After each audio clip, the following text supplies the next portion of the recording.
Mon ami, bienvenue à Briser le confort.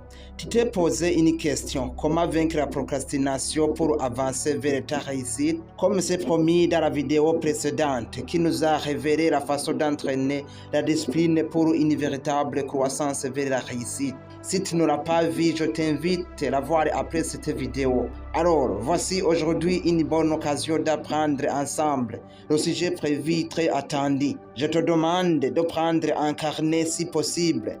Écris les mots-clés que tu dois mettre en pratique. Pourquoi est-ce que tu remets toujours à demain ce que tu pourrais faire aujourd'hui? Est-ce que ça t'arrive? Tu sais que tu dois réviser, travailler sur ton projet, prier ou même juste ranger ton espace. Mais tu dis, je le ferai demain.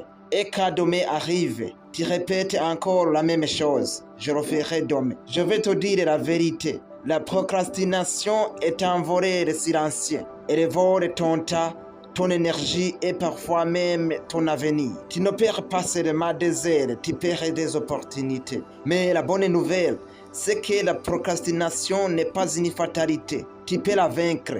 Et aujourd'hui, dans cette vidéo, on va voir ce qu'est réellement la procrastination.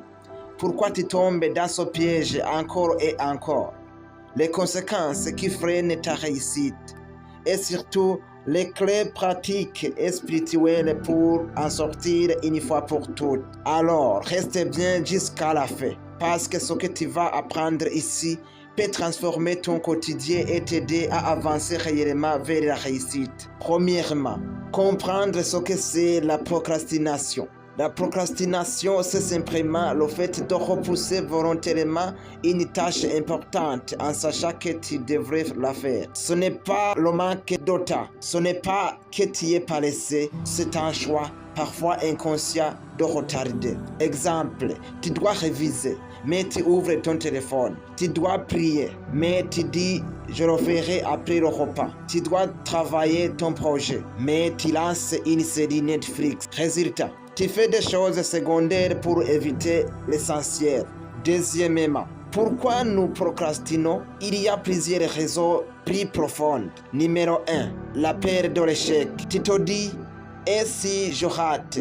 Numéro 2, la recherche du confort. Ton cerveau aime les choses faciles et immédiates. Numéro 3, le perfectionnisme. Tu veux tout faire parfaitement, alors tu ne commences jamais. Numéro 4, le manque de clarté. Si tu ne sais pas exactement ce que tu dois faire, tu repousses. On peut s'appuyer à la Bible. Dans le livre des Proverbes, chapitre 20, verset 4. À cause du froid, le paresseux ne laboure pas.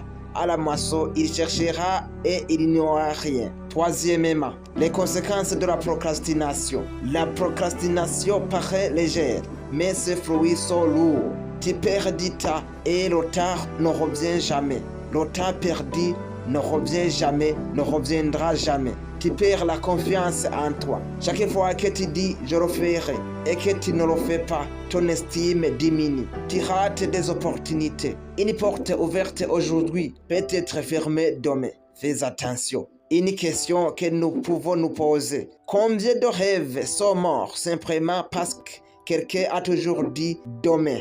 Quatrièmement, les clés pour vaincre la procrastination. Clé numéro 1. Commencez petit. Ne cherchez pas à escalader la montagne d'un coup. Si tu dois écrire un livre, commence par une page. Si tu dois prier, commence par 5 minutes. Si tu dois lire, commence par une page. C'est la loi de l'action. Une petite action crée de l'élan. Clé numéro 2. Utilise la règle de 2 minutes. Si une tâche prend moins de 2 minutes, fais-la immédiatement. Exemple, ranger ta chaise, répondre à un message, noter une idée. Clé numéro 3. Clarifie tes priorités. Note chaque soir ou chaque matin les 3 choses les plus importantes de ta journée.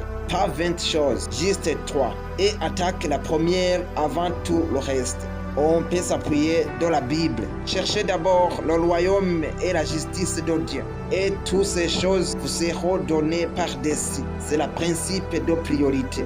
Matthieu chapitre 6 verset 33. Clé numéro 4. Supprime les distractions. Ton téléphone est souvent l'allié de la procrastination. Mets-le en mode avion quand tu travailles. Crée un espace calme. Coupe les notifications inutiles. Tu n'as pas besoin de plus de temps. Tu as besoin de moins de distractions. Clé numéro 5.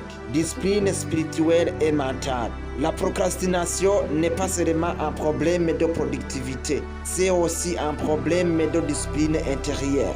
La Bible dit, ne nous laissons pas de faire le bien, car nous moissonnerons au temps convenable si nous ne nous relâchons pas. Galates 6, 9. Chaque fois que tu agis sans attendre, tu bâtis ton caractère. Et chaque petite victoire contre la procrastination te rapproche de ta réussite. Ça peut arriver que tu n'as pas tout retenu, mais je te donne la conclusion. La procrastination, c'est même que repousser l'essentiel. C'est cause la peur, le confort, le perfectionnisme, le manque de clarité. Ses conséquences, la perte de temps, la perte de confiance, le manque des opportunités. La solution, commencez petit. Règle de 2 minutes. Clarifier tes priorités. Supprimer les distractions. Discipline intérieure. Mon ami, mon frère et ma sœur, je t'appelle à l'action. Choisis une seule chose que tu repousses depuis longtemps et fais-la dès aujourd'hui. Pas demain, pas la semaine prochaine, mais aujourd'hui. Ta réussite commence quand tu arrêtes de dire demain. Et n'oublie pas, dans la prochaine vidéo de cette série, nous allons voir ensemble la puissance des petites habitudes, comment bâtir une grande vie. Donc abonne-toi, active la cloche et reste connecté.